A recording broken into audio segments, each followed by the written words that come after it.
गोंया खातीर स्वतंत्र पोस्टल सर्कल स्थापन करपा खातीर यत्न चालू आसात अशें मुख्यमंत्री डॉक्टर प्रमोद सावंत हांणी सांगलां। टपाल सेवा ही एक विश्वासू सेवा आसा अशेंय तांणी म्हणलां। महाराष्ट्र पोस्टल एम्प्लॉईज असोसिएशनाच्या अधिवेशनात मुख्यमंत्री मुखेल सोयरे ह्या नात्यान उलयताले। 3 दीस चलपी हे अधिवेशन मुळगांवच्या श्री धाकटी वनदेवी सभाघरांत चालू जाला। महाराष्ट्र आणि गोवा सर्कला खातीर आयोजित केल्ल्या ह्या अधिवेशनात 300 परस चड प्रतिनिधी हजर आसात। मुख्यमंत्री डॉ प्रमोद सावंत हांच्या हस्तुकी या अधिवेशनाचे उक्तावण जाले।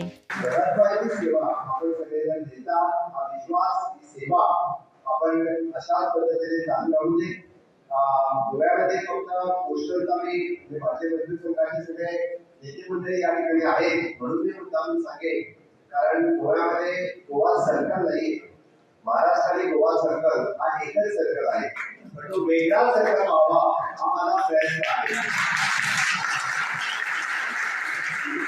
वेगळा सर्कल झाला तर आपली पिढी इथं वळायला मी नाही म्हटलेलं नाही, ही पिढी बोलत्या आपण जर 2 वर्षांनी इथं पिढी घेतली तरी काही हरकत नाहीये। काळ बदललो तरी लेगीत पोस्टल सेवेवयलो विश्वास कमी जावंक ना अशें मुख्यमंत्र्यान म्हणलां। बँका सारख्या वित्त संस्थांनी फसवणुकीचे प्रकार वाढत आसात असो हुस्को मुख्यमंत्र्यान उक्तायला। वेगवेगळ्या बँक्समध्ये वेगवेगळ्या ह्याच्यामध्ये कितीतरी फ्रॉड होताना दिसतात। आज मी आपल्याला उदाहरण सांगतो, गोव्यामध्ये कुठल्या तरी एखाद्या नॅशनलाइज बँकमध्ये म्हणजे 35 आणि 30 कोटीचा फ्रॉड हा उघड झाला।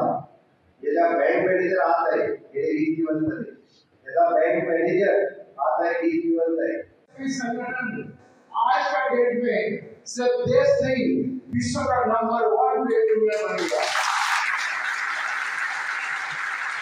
जब भारतीय पोस्टल एम्प्लॉईज फेडरेशन 1978 में दत्तोपंत रेड्डी जी के पास हम लोग गए, जब वहां से हम पोस्टल डिपार्टमेंट में संगठन बनाना चाहते हैं, आप जो नॉन पॉलिटिकल ट्रेड यूनियन का जो रूपरेखा दिए हैं उसी हिसाब से एक जेन्युइन ट्रेड यूनियन करना है। उन्होंने कहा कि वहाँ तो कांग्रेसियों का एक ट्रेड यूनियन है और कम्युनिस्ट का है, तीसरा संगठन की क्या जरूरत है। आज का डेट में अगर हम किसी नेता के पास गए और कहे आपका दौर में हम लोग पार्टिसिपेट करेंगे तो क्या कहे, आइए बैठिए खाना खाइए, ये उल्टा बात क्यों कह रहे हैं। वहाँ पे पता चला, फिर दोबारा गए उनका पास, बोले नहीं, जो एनएफडी और एफएनडी चलता है इस देश में और पोस्टल डिपार्टमेंट और ट्रेड यूनियन है।